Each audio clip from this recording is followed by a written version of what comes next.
At my wife's company dinner, my wife's coworker was laughing. How does it feel to be a loser? Your wife is the breadwinner of your home. Everyone laughed, including my wife, except me. I just smiled and asked the CEO, how does it feel to know that this loser owns 90% share of your company? The moment I said those words, his face turned pale. You know that feeling when you're standing in a room full of people, but you might as well be invisible? That's exactly where I found myself tonight, nursing a whiskey that tasted like disappointment at Dana's company dinner. The Hilton ballroom was all glitz and glamour, crystal chandeliers casting golden light over tables draped in white linen, waiters in bow ties weaving between conversations about quarterly reports and market projections. Everyone was dressed to impress, especially my wife Dana, who looked absolutely stunning in that emerald green dress that hugged her curves just right. She was in her element here, laughing with her colleagues, gesturing animatedly as she told some story about landing a big client. I watched her from across our table, feeling like a fish out of water among all these corporate sharks. These weren't my people. Hell, I wasn't even sure they were Dana's people, but she seemed to fit in seamlessly with their world of power suits and profit margins. Jordan. Travis's voice cut through my thoughts like nails on a chalkboard. Travis Miller, Dana's co-worker and the biggest pain in my ass at these events. The guy was all teeth and hair gel, the kind of dude who probably practiced his smile in the mirror every morning. He was holding his champagne glass high, swaying slightly from whatever he'd been drinking before dinner. Come on over here, buddy. I forced a smile and walked over to where he was standing with a small crowd of Dana's colleagues. Arthur Granger, the CEO, was there looking distinguished in his expensive suit, along with a few other executives whose names I'd forgotten about 5 minutes after being introduced. Dana appeared at my side, slipping her arm through mine with that practiced corporate wife smile she'd perfected over the years. So, Jordan, Travis continued, his voice getting louder as more people turned to listen. What's it like being married to our rising star here? He gestured toward Dana with his glass, spilling a little champagne on the white tablecloth. Must be nice having a sugar mama, huh? A few people chuckled, but I kept my expression neutral. This wasn't the first time Travis had taken shots at me, and it probably wouldn't be the last. The guy had some weird complex about successful women, especially when their husbands weren't climbing the corporate ladder right beside them. I mean, seriously though, Travis pressed on, clearly enjoying himself now that he had an audience. What do you even do all day while Dana's out here crushing it in the business world? Play video games. Watch Netflix. More laughter rippled through the group. I felt Dana's grip tighten on my arm, but when I glanced at her, she wasn't looking at me with concern or anger on my behalf. She was smiling that same practice smile, like this was all just harmless fun between friends. Travis, Arthur interjected with a diplomatic chuckle, maybe we should. No, it's fine. Travis waved him off, his voice rising even higher. I'm genuinely curious. I mean, Jordan seems like a nice enough guy, but let's be real here. He turned to face me directly, his eyes glassy from the alcohol. What's it like being a loser? Must be strange having your wife pay all the bills, right? The words hit me like a slap across the face. The entire table went quiet for a heartbeat, then erupted in laughter. Even some people from neighboring tables turned to see what was so funny. And there, right next to me, was Dana, laughing along with the rest of them. Not uncomfortably, not apologetically, but genuinely amused by her colleague's assessment of her husband. Something cold settled in my chest as I watched her laugh. After 15 years of marriage, after everything we'd been through together, she was laughing at me being called a loser. In front of all these people who barely knew me, who had no idea what I'd sacrificed or what I'd built before I decided to step back from the spotlight. I stood there for a moment, letting the laughter wash over me, feeling smaller and smaller with each passing second. Then something shifted inside me. Maybe it was the whiskey, maybe it was years of biting my tongue at these events, or maybe I was just tired of being treated like Dana's accessory instead of her equal. I smiled, not the forced smile I'd been wearing all evening, but a genuine one that probably looked a little scary given the circumstances. The laughter started to die down as people noticed my expression. You know what, Travis? I said, my voice calm and steady. You're absolutely right. It must seem pretty strange from where you're sitting. I turned to Arthur Granger, who was looking increasingly uncomfortable as he sensed the shift in the room's energy. "Arthur," I continued, still smiling that same unsettling smile. "How does it feel to know that this loser owns 90% of your company?" The silence that followed was so complete you could have heard a pin drop in that massive ballroom. Arthur's face went white as a sheet, his champagne glass frozen halfway to his lips. Dana's arm fell away from mine as she stared at me with her mouth slightly open, confusion and disbelief written all over her face. Travis, meanwhile, looked like someone had just told him Santa Claus wasn't real. His stupid grin melted away as he tried to process what I'd just said. "What?" Dana whispered, her voice barely audible over the sudden tension. I looked around the table at all these people who had been laughing just seconds ago, enjoying my humiliation, treating me like some kind of joke. Now they were all staring at me like I'd just revealed I was an alien from another planet. Did I stutter? I asked, my voice still perfectly calm. Orion Systems. Remember that little tech startup that merged with Nextra 5 years ago? The one that basically saved this company from bankruptcy. I paused, watching realization dawn on Arthur's face. Yeah, that was mine. Still is, actually. Dana's wine glass slipped from her fingers and shattered on the floor, red wine spreading across the white tablecloth like blood. The sound seemed to break whatever spell had fallen over the room, and suddenly everyone was talking at once. Whispered conversations, urgent questions, the scraping of chairs as people leaned in to hear better. But I was done. I'd said what I needed to say. I straightened my tie, took one last look at my wife's stunned face, and walked away from the table. As I headed toward the exit, I could hear the chaos erupting behind me. Arthur's panicked voice trying to restore order, Dana calling my name, Travis demanding to know if what I'd said was true. Just like that, the game had changed. After years of playing the quiet husband, the supportive spouse who stayed in the background while his wife shined, I'd finally reminded them all of something they'd apparently forgotten. You should never underestimate the person you're laughing at. They might just own everything you think you know. The hotel's marble floors echoed with each step I took toward the exit, but I could feel their eyes burning into my back like lasers. Every conversation in that ballroom had stopped dead, and I knew without looking that dozens of corporate vultures were craning their necks to watch the quiet husband make his dramatic exit. Good. Let them stare. Let them wonder how badly they'd screwed up by underestimating the guy they'd been treating like Dana's pet dog for the past 5 years. I was almost to the revolving doors when I heard the rapid click-clack of heels on marble behind me. Jordan, wait. Dana's voice was sharp with panic, cutting through the ambient noise of the hotel lobby. I didn't slow down.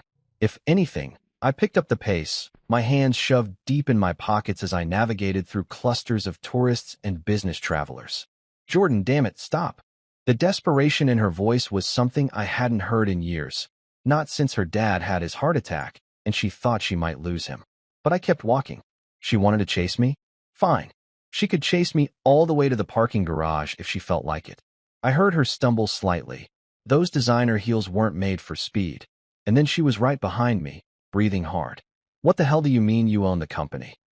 She demanded, grabbing my arm and trying to spin me around to face her. I stopped walking but didn't turn around immediately. Instead, I stood there for a moment, listening to her ragged breathing, feeling the weight of her manicured fingers digging into my jacket sleeve. When I finally faced her, she looked like she'd seen a ghost.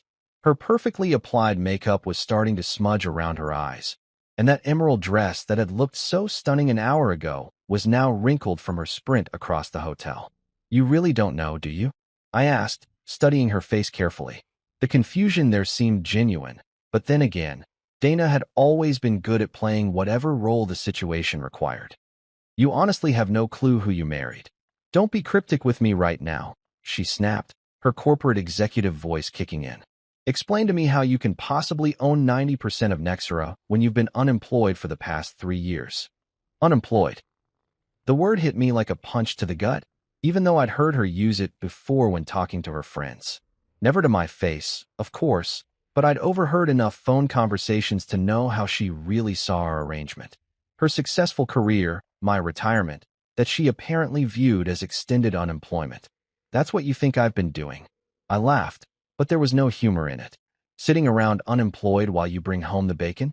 Well, What else would you call it? She shot back, her voice rising. A few people walking past us turned to stare, but Dana was too worked up to care about making a scene. You haven't had a real job since you sold that little software company back in. That little software company, I interrupted, was Orion Systems. And I didn't just sell it, Dana. I merged it with a failing tech firm called Nexera Corporation. Ring any bells? The color drained from her face as the pieces started clicking together in her mind. I could practically see the gears turning as she remembered conversations from years ago, back when she was just a junior analyst and I was still actively involved in the business world. That's impossible, she whispered, but I could tell she was starting to remember. Orion Systems that was a major player. The merger saved Nexera from bankruptcy. It was worth millions. Try hundreds of millions, I corrected. And it wasn't worth that much. It is worth that much. Present tense, Dana. Because I never sold my shares. I just stepped back from day-to-day operations and let Arthur run the show while I focused on other things. Other things like what? She demanded. But her voice had lost its edge. Now she just sounded confused and maybe a little scared. Like being your husband, I said simply. Like cooking dinner every night while you worked late. Like handling the mortgage payments and the car insurance and all those boring financial details you never wanted to deal with. Like supporting your career while everyone assumed I was some kind of deadbeat. She stared at me for a long moment, and I could see her trying to reconcile the man she thought she knew with the reality standing in front of her. All those times she'd introduced me as someone who used to work in tech. All those dinner parties where she'd made jokes about me being retired at 45. All those corporate events where colleagues like Travis felt comfortable mocking me because she'd never bothered to set the record straight. Why didn't you ever say anything? She asked finally. Because I wanted you to love me for who I am, not what I own, I replied. I wanted to know that if I lost everything tomorrow, you'd still want to be married to me. But the moment people thought I had nothing, they treated me like I was nothing, including you. The truth of that statement hung in the air between us like smoke. She opened her mouth to protest, but we both knew it was true. She'd laughed tonight. When Travis called me a loser, when he mocked me for being supported by my wife, when he basically called me a worthless piece of trash in front of a room full of people, she'd laughed right along with everyone else. I didn't know, she said weakly. You didn't want to know, I corrected. Every time someone made a crack about me being unemployed or living off your success, you just smiled and let it slide. You never once stood up for me or told them they had no idea what they were talking about. But Jordan, I really didn't. They'd all forgotten who I was. I interrupted, my voice getting harder. But I never forgot. I never forgot that Arthur Granger came to me 15 years ago, hat in hand, begging me to save his company from bankruptcy. I never forgot signing those merger documents that made me the majority shareholder of the new corporation. I never forgot that every paycheck you've ever gotten from Nexera was technically coming from me. Her legs seemed to give out a little, and she grabbed onto a nearby pillar for support. This is insane.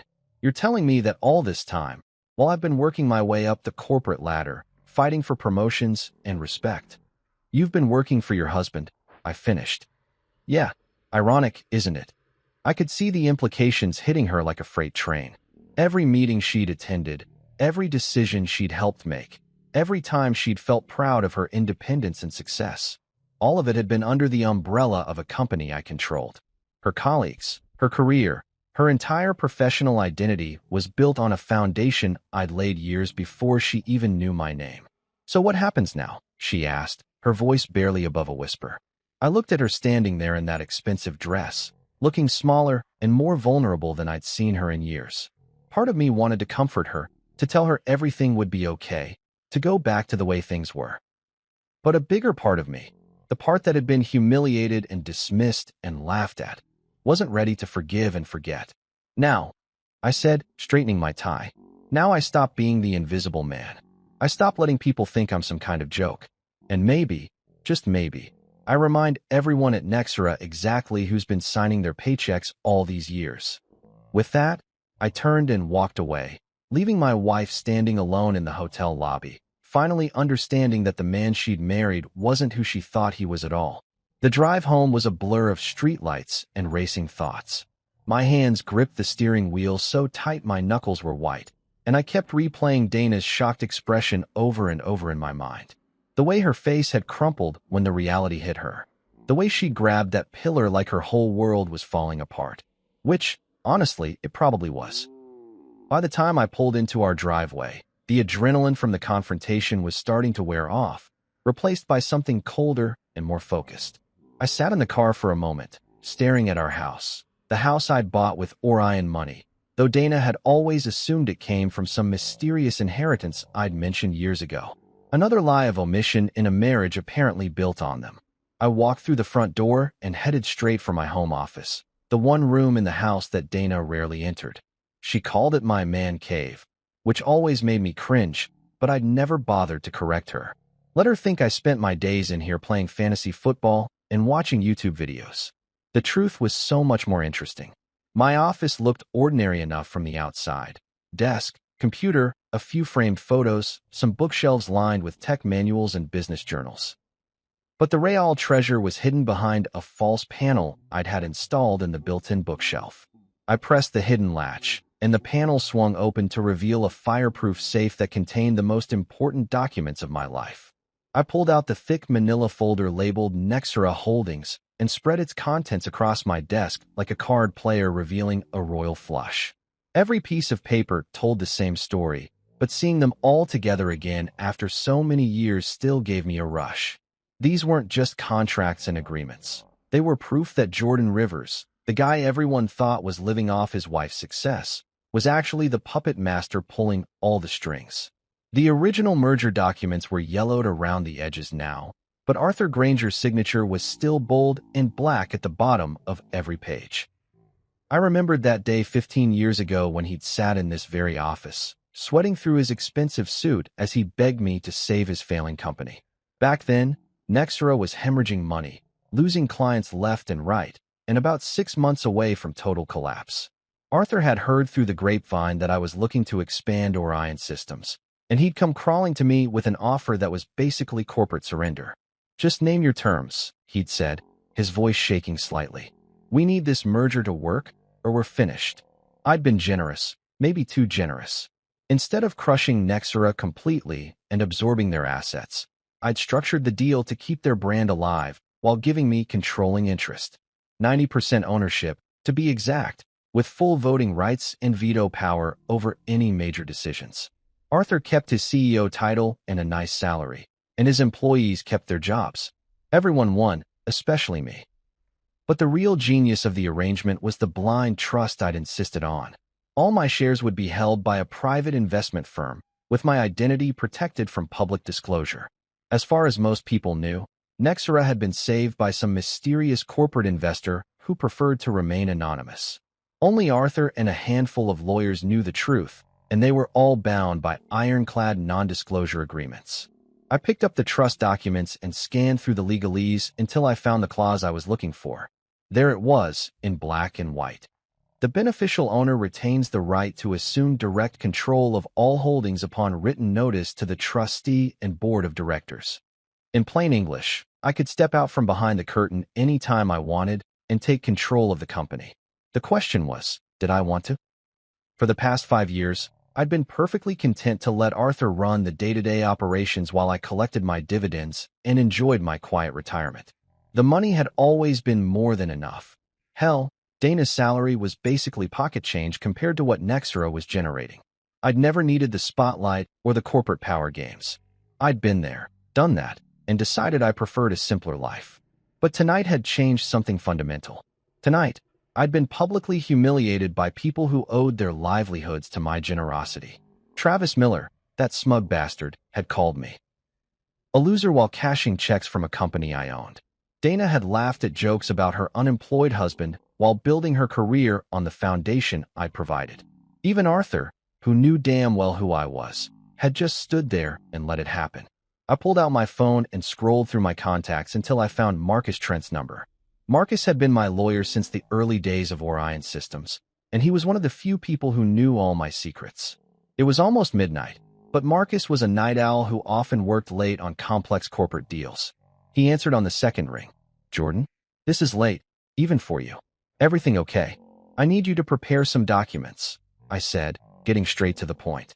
I want to request a full financial audit of Nexra's executive compensation packages, corporate credit card usage, and any potential conflicts of interest among the leadership team. There was a long pause on the other end of the line. Jordan, what's going on? You haven't shown any interest in Nexra's operations for years. Let's just say I've had a wake-up call, I replied. Also, I want to schedule a meeting with the board of directors. It's time they met their largest shareholder face-to-face. Are you sure about this? Once you step out from behind the blind trust, there's no going back. Your anonymity will be gone forever. I looked around my office at all the evidence of my hidden empire. Financial statements showing profits that would make Dana's head spin. Email correspondence with CEOs of Fortune 500 companies who still considered me a major player in the tech world. Stock portfolios that had been quietly growing for years while everyone assumed I was some kind of house husband. Marcus, I said, I've been invisible for too long. It's time to remind people who they're dealing with. All right, he said, and I could hear him already reaching for his legal pad. I'll have the audit request ready by morning, and I'll reach out to the board to schedule an emergency meeting. But Jordan, whatever happened tonight, just make sure you're doing this for the right reasons. Don't worry about my reasons, I said. Just worry about making sure everything is bulletproof legally. Because if I'm going to do this, I'm going to do it right. After I hung up, I sat back in my chair and stared at the documents spread across my desk. Tomorrow, the corporate world that had forgotten about Jordan Rivers was about to get a very rude awakening. And Dana? She was about to learn that the man she'd been taking for granted was actually the most powerful person in her professional life. I carefully placed all the documents back in the safe and locked it away. But this time, I knew it wouldn't be long before I'd need them again. I woke up the next morning to the sound of Dana's heels clicking around upstairs, her usual pre-work routine in full swing. Coffee brewing, news playing on the kitchen TV, the familiar symphony of a corporate executive getting ready to conquer another day. Except today wasn't going to be like any other day, and she had no clue what was coming. I stayed in bed for a few extra minutes, listening to her move around the house. Through the thin walls, I could hear her talking on the phone, probably to her assistant, going over her schedule, discussing client meetings and quarterly reports. The same conversations she'd been having for years, blissfully unaware that every decision she made at work ultimately flowed through me. When I finally made it to the kitchen, she was standing by the counter in her navy blue power suit, scrolling through emails on her phone while sipping coffee from her favorite mug, the one that said Boss Lady in gold letters. I'd bought it for her as a joke on her birthday last year, but she'd actually started using it unironically. Morning, she said without looking up from her phone. Her voice was carefully neutral, like she was trying to pretend last night's bombshell revelation had been some kind of weird dream. Morning, I replied, pouring myself a cup of coffee and leaning against the counter. Sleep well. She finally glanced at me, and I could see the confusion and worry still swimming in her eyes. Jordan, about last night. Don't. I cut her off gently. We don't need to make this into some big dramatic thing. You were just having fun with your coworkers. I get it. The relief that washed over her face was almost painful to watch. She actually thought I was going to let it slide, go back to being the quiet husband who smiled and nodded while her colleagues treated me like furniture. They were just joking around, she said, the words coming out in a rush. You know how Travis gets when he's been drinking. He doesn't mean anything by it. Of course not, I agreed, taking a sip of my coffee. He was just being Travis. No harm, no foul, right? Exactly. She looked so relieved she might have hugged me if she wasn't worried about wrinkling her suit. I'm glad you're not going to make a big deal out of it. I mean, we both know you're not actually. You know, unemployed or whatever. You've got your investments and your consulting work. Right? I nodded. My little side projects. She kissed me on the cheek before heading toward the garage, her heels clicking with renewed confidence. I'll probably be late tonight. We're working on the Morrison account, and you know how demanding those clients can be. I won't wait up, I said. After she left, I sat at the kitchen table with my laptop and started typing. The first email was to Arthur Granger, short and sweet. Arthur, I need to discuss some concerns about Nexra's corporate culture and leadership practices. Please provide a full breakdown of executive compensation packages, expense accounts, and any potential conflicts of interest among senior staff. I'd like this information by end of business today. Thanks, Jordan Rivers. I read it over twice before hitting send. Arthur would probably have a heart attack when he saw my name in his inbox, especially after last night's little scene. He'd spent 5 years hoping I'd stay in the shadows forever, and now I was asking for detailed financial records like some kind of activist investor. My phone was ringing before I'd even finished my second cup of coffee. "Marcus Trent here," came the familiar voice of my lawyer. "I've been up all night working on those documents you requested. Are you absolutely sure you want to go through with this?" "More sure than I've been about anything in years," I replied. "What V you got for me?" "Well, the audit request is ironclad. As majority shareholder, you have every right to examine the company's financial practices. I've also drafted a formal notice to the board requesting an emergency meeting." "But Jordan, once I send these documents, there's no putting the genie back in the bottle. Everyone's going to know who you are." "Good," I said. "I'm tired of being anonymous." "There's something else," Marcus continued, and I could hear papers rustling in the background. "I did some preliminary research on Nexra's recent activities, and there are some red flags. That Travis Miller you mentioned? He's been steering contracts toward a construction company owned by his cousin. Nothing technically illegal, but definitely ethically questionable." "Interesting," I said, though I wasn't really surprised. Guys like Travis always had some kind of angle, some way to game the system for personal benefit. "There's more. Several executives have been using corporate credit cards for personal expenses, fancy dinners, golf trips, even some questionable client entertainment that looks more like family vacations. Arthur's been pretty loose with oversight." I felt a cold smile spreading across my face. Arthur had gotten comfortable, maybe too comfortable. He'd probably figured that his mysterious investor would never bother to look under the hood, never question how the company was being run as long as the profits kept flowing. "Send everything," I told Marcus. "The audit request, the board meeting notice, all of it. It's time to shake things up." "You got it. But Jordan, just remember, you're about to go from being the man behind the curtain to center stage. That's a big change, and it's going to affect more than just your professional life." After hanging up with Marcus, I spent the rest of the morning researching Nexra's current operations. What I found wasn't pretty. Arthur had let standards slide, allowed a toxic culture to develop, and turned a blind eye to questionable practices as long as the bottom line looked good. The company I'd saved 15 years ago had become exactly the kind of corporate cesspool I'd always despised. By noon, I was ready to make my move. I opened my laptop and started typing another email, this one to Margaret Wu, Nexra's VP of Engineering. Margaret was one of the few people at that company who I actually respected, brilliant, hardworking, and completely overlooked by the boys' club that ran the executive floor. "Margaret," I wrote, "you don't know me personally, but I've been following your work at Nexra for some time. I think you're exactly the kind of leader the company needs. We should talk soon. Best regards, Jordan Rivers." I was about to send it when my phone buzzed with a text from Dana. "Everything okay at home? Arthur seems really stressed about something. Says he got some weird email this morning." I typed back, "Everything's fine. Tell Arthur not to worry. I'm sure whatever it is will work itself out." But even as I sent the message, I knew that nothing was going to work itself out. In fact, things were about to get a whole lot more complicated for everyone at Nexra, starting with my wife. I hit send on the email to Margaret, then sat back in my chair and waited for the chaos to begin. For the first time in years, I wasn't the quiet investor sitting on the sidelines. I was back in the game, and I intended to win. The corporate rumor mill works faster than a Vegas poker dealer, and by 10 a.m., the first domino had already fallen. I was sitting in my home office, monitoring the situation through a network of contacts I'd maintained over the years, when my phone started buzzing with updates from Marcus. "Travis Miller just got called into HR," he texted. "Official reason: review of recent conduct at corporate events. Unofficial reason: your audit request lit a fire under Arthur's ass." I leaned back in my chair and smiled.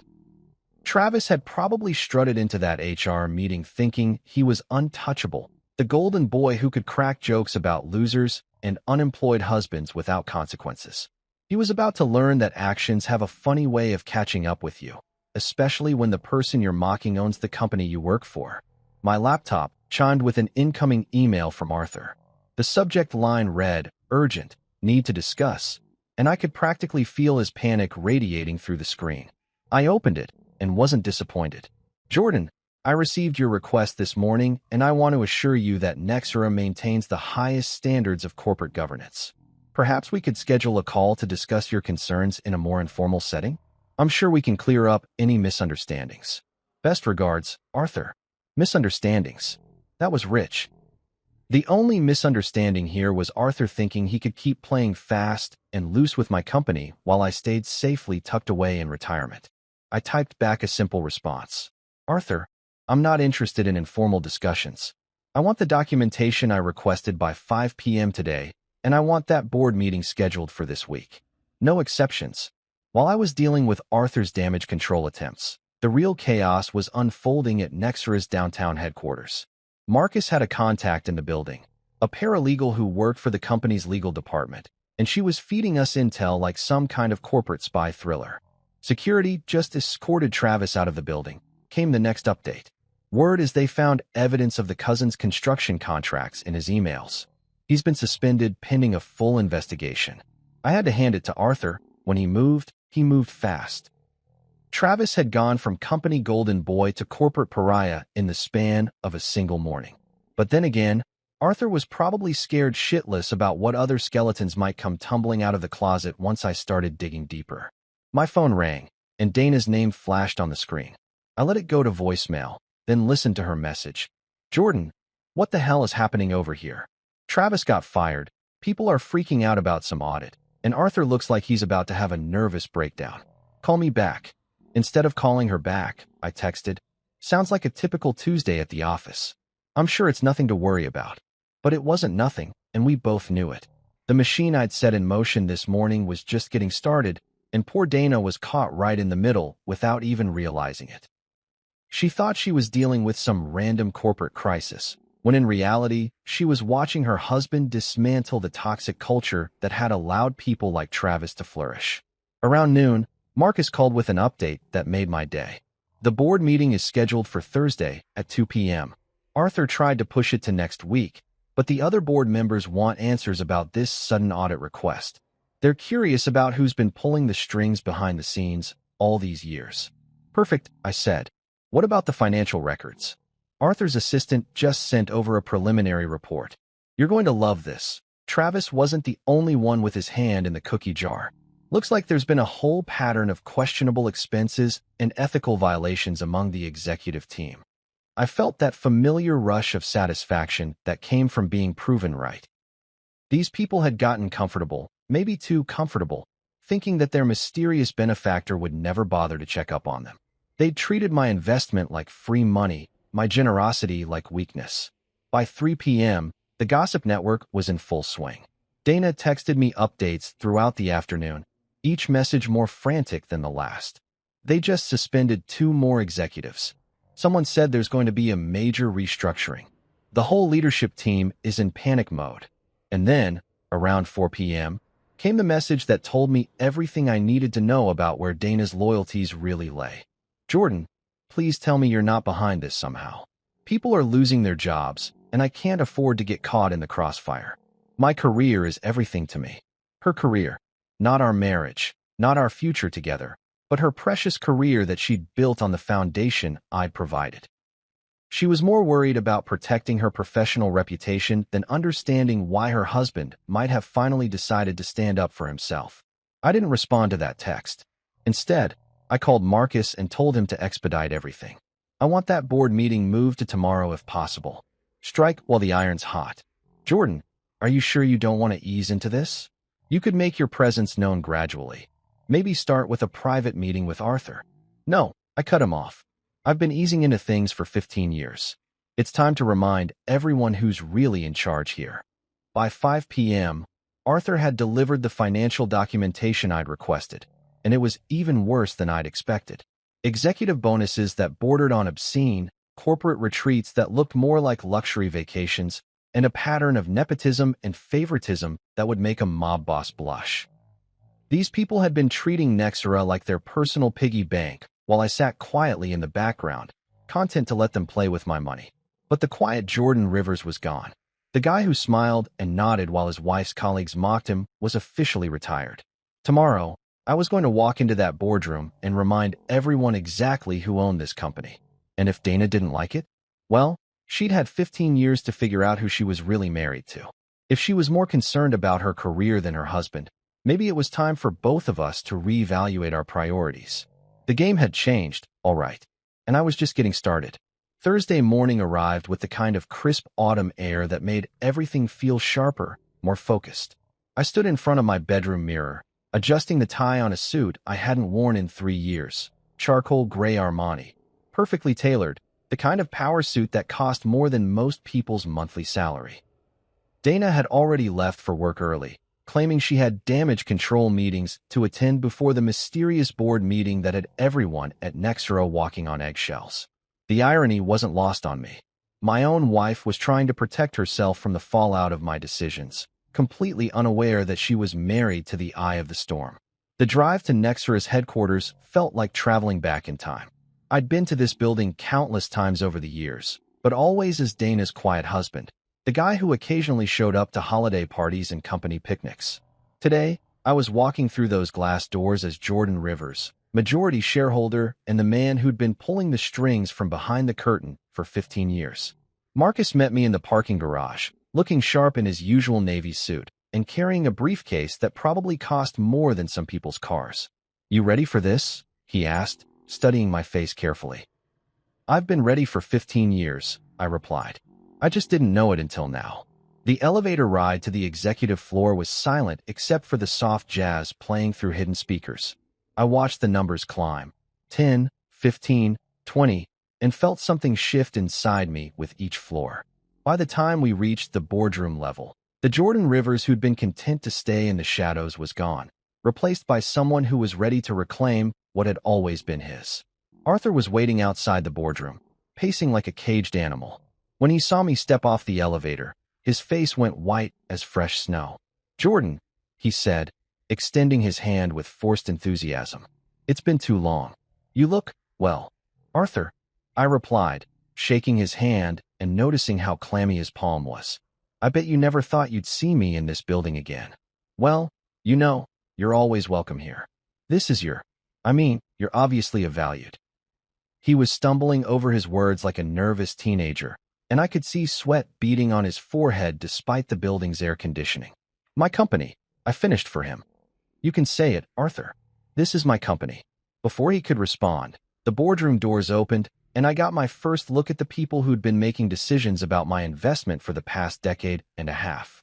5 board members, all looking confused and slightly annoyed about being called to an emergency meeting. They probably thought this was about some minor crisis that Arthur could handle with his usual corporate double talk. They were about to learn how wrong they were. "Gentlemen," Arthur announced as we entered the room, "I'd like you to meet Jordan Rivers." The silence that followed was beautiful. You could practically see the mental gymnastics happening as they tried to place the name. Jordan Rivers, or had they heard that before? Then, one by one, recognition dawned on their faces like sunrise breaking over a mountain range. "Wait," said Patricia Hensley, the only woman on the board. "Jordan Rivers as in, the Orion Systems Jordan Rivers?" "The very same," I said, taking my seat at the head of the table like I owned the place. Which of course I did. Nice to finally meet you all in person. The next few minutes were a masterclass in corporate panic. Board members frantically shuffling through papers, whispered conversations, confused glances exchanged across the mahogany table. Arthur looked like he wanted to crawl under the conference table and disappear. "I think there's been some confusion," said Robert Chun, the board's treasurer. "Our records show that Orion Systems was acquired through a blind trust arrangement. The beneficial owner's identity has always been confidential." "Not confidential," I corrected. "Just private. There's a difference." "Arthur here has known exactly who I am from day one. Haven't you, Arthur?" Arthur cleared his throat and nodded reluctantly. "Yes, well, Mr. Rivers preferred to maintain his anonymity while the company established its new direction after the merger." 15 years is a long time to establish direction," I said, opening the briefcase Marcus had prepared. "Long enough for some people to forget that actions have consequences." I spread the financial documents across the table like a dealer laying out cards. Executive compensation reports, expense account summaries, the evidence of Travis's nepotistic dealings, and a whole lot more that painted a picture of a company that had lost its way. This is what I've been paying for. I continued, my voice calm, but carrying an edge that made everyone sit up straighter. Executives using corporate credit cards for family vacations, hiring practices that favor friends and relatives over qualified candidates, and a company culture that thinks it's acceptable to mock and belittle people without consequences. Patricia leaned forward, studying the documents. These are serious allegations, Mr. Rivers. If even half of this is accurate, it's all accurate, I assured her. And it's just the tip of the iceberg. You see, when you think the boss is never watching, you tend to get sloppy. You start treating the company like your personal playground instead of a business. Arthur was sweating openly now. Jordan, if there have been some irregularities, I'm sure we can address them through proper channels. The proper channel, I interrupted, is me standing up and taking control of the company I've owned all along. Which brings me to why we're all here today. I pulled out one final document. A formal notice of intent that Marcus had drafted the night before. Effective immediately, I'm exercising my right as majority shareholder to assume direct operational oversight of Nexra Corporation. Arthur, I appreciate your service over the years, but your resignation will be accepted immediately. The room erupted in a chorus of shocked voices, but I held up my hand for silence. I'm not finished. Travis Miller's termination will stand, obviously, but there are going to be other changes as well, starting with a complete overhaul of our executive team and our corporate culture. I stood up and walked to the floor-to-ceiling windows that overlooked the city skyline. Somewhere down there, Dana was probably sitting in her office, completely unaware that her husband had just fired her boss and taken control of the company she'd spent years climbing the ladder at. You see, I said, turning back to face the room. I've spent 15 years watching this company from the shadows. I've seen how you treat people when you think no one important is watching. I've seen how you operate when you think the money will keep flowing no matter what you do. I walked back to my chair, but remained standing. Well, someone important was always watching. And the money keeps flowing because I allow it to flow. But that arrangement is about to change dramatically. Arthur slumped in his chair like a deflated balloon. What happens now? Now.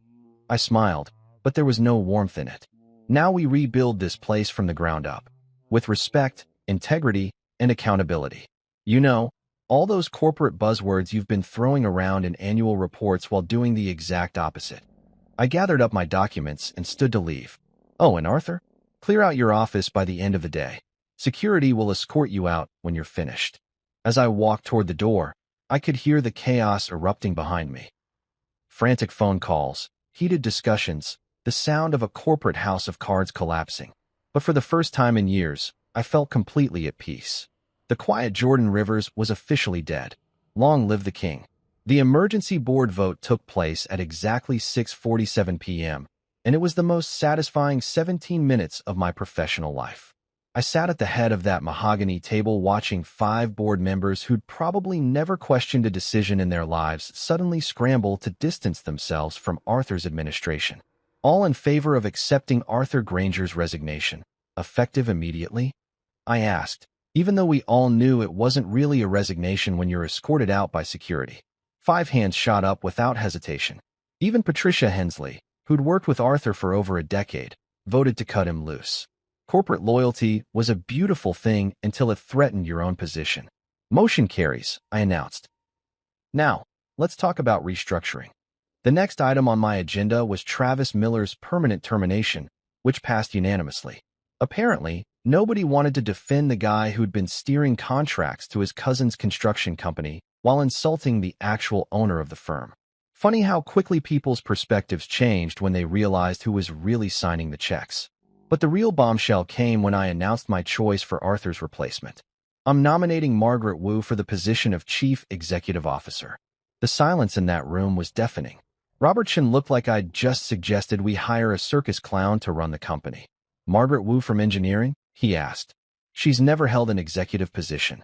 She's never held an executive position because this company has spent 15 years promoting people based on who they play golf with instead of who actually gets results, I replied. Margaret has been running successful projects while your previous leadership team was busy padding their expense accounts. I'd done my homework on Margaret over the years. While guys like Travis were schmoozing clients at expensive steakhouses, she was in the trenches solving problems and delivering solutions. While Arthur was giving speeches about innovation, Margaret was actually innovating. She was exactly the kind of leader Nexera needed, and exactly the kind of person the old boys club had been overlooking. With all due respect, Mr. Rivers, Patricia interjected, promoting someone from engineering to CEO is a significant leap. Perhaps we should consider external candidates. With all due respect, Patricia, I cut her off. I own this company. Margaret Wu gets the job. Another vote, another unanimous result. Amazing how agreeable people became when their paychecks were on the line. By 7:30, Margaret was sitting in the boardroom, looking like someone had just told her she'd won the lottery. Which, in a way, she had. I'd called her up from engineering 20 minutes earlier with a simple message. Margaret, I need you in the boardroom. Now. She'd arrived still wearing her work clothes, khakis and a Nexera polo shirt, looking completely out of place among the suits and ties. But when I explained what was happening, when I told her she was about to become the CEO of a multi-million-dollar corporation, something incredible happened. Her eyes lit up with the kind of fire I hadn't seen in corporate leadership for years. I want you to run this place with respect, I told her as the board members filed out, already making phone calls and planning damage control strategies. Respect for employees, respect for clients, and respect for the fact that this company exists to solve problems, not line pockets. Margaret nodded, tears forming in her eyes. Mr. Rivers, I don't know what to say. I've been watching this place operate for 10 years, seeing all the waste in politics, wishing someone would actually care about doing good work instead of just looking good on paper. Well, now you're in charge of fixing it, I said. Full operational control, my complete backing, and a mandate to clean house however you see fit. As I stood to leave, I noticed Dana standing in the hallway outside the boardroom, her face pale as moonlight.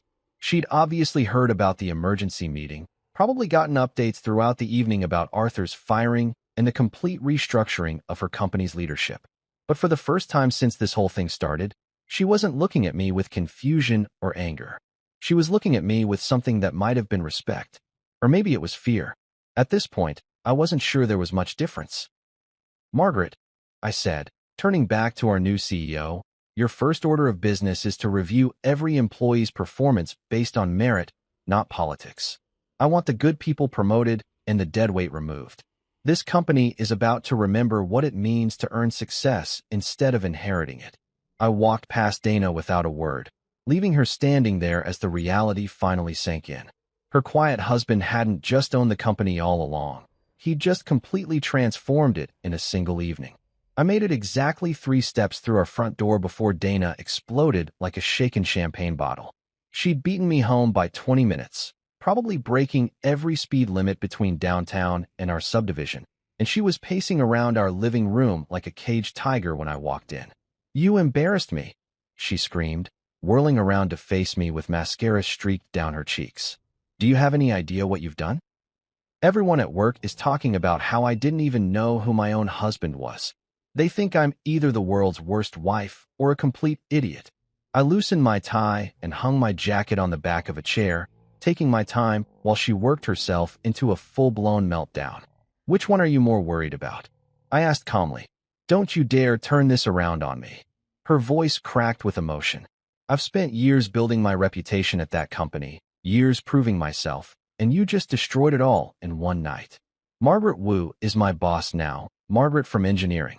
Do you know how humiliating that is? About as humiliating as having your coworkers call your husband a loser while you laugh along. I suggested, sitting down on the couch and watching her pace back and forth across our hardwood floors. She stopped mid-stride, her mouth opening and closing like a fish gasping for air. That's not. I didn't. It was just harmless office banter. Harmless, I repeated. Right. Travis calling me unemployed was harmless. Him asking what it's like to be a loser was harmless. You laughing when he said it must be strange having your wife pay the bills. That was all just harmless fun. I laughed because it was awkward, she protested, throwing her hands up in the air. What was I supposed to do? Cause a scene at a company dinner? Make everyone uncomfortable? I leaned back against the couch cushions and really looked at my wife.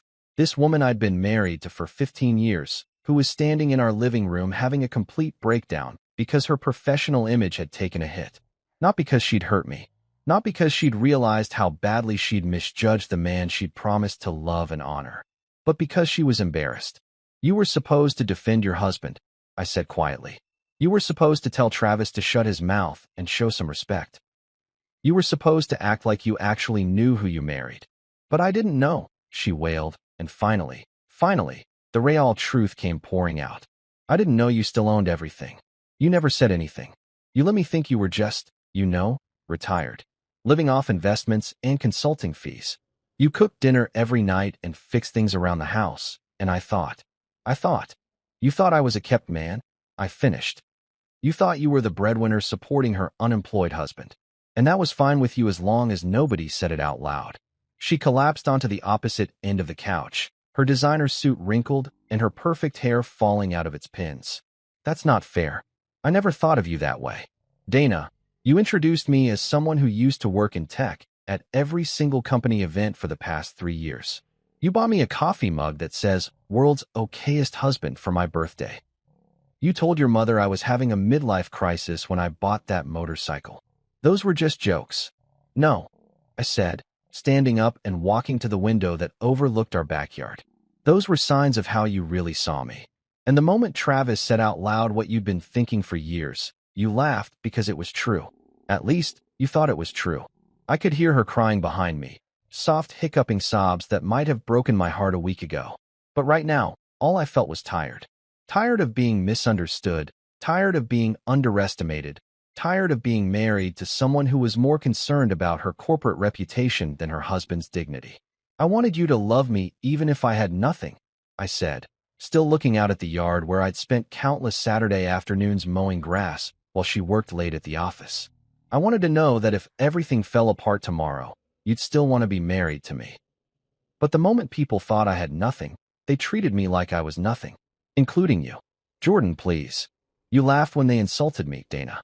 You sat there in that ballroom, wearing a dress I paid for, at a party celebrating a company I own, and you laughed when someone called your husband a loser."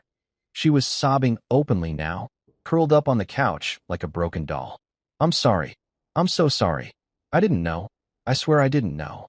I turned around to face her, and for the first time in our marriage, I didn't feel the urge to comfort her when she cried. "You didn't want to know. There's a difference." "What happens now?" she whispered. I looked at this woman who'd shared my bed for 15 years, who'd built her entire professional identity without realizing it was all connected to me, who'd laughed at jokes about my failures while living off my success. "Now you learn who you're really married to," I said, "and I figure out if I still want to be married to you." The following weeks at Nexera felt like watching a phoenix rise from corporate ashes.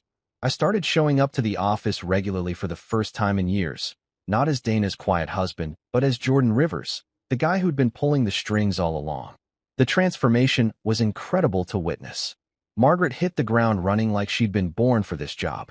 Within her first week, she'd implemented an open-door policy that actually meant something, started weekly all-hands meetings where employees could voice concerns without fear of retaliation, and began reviewing every single contract and vendor relationship with a fine-tooth comb.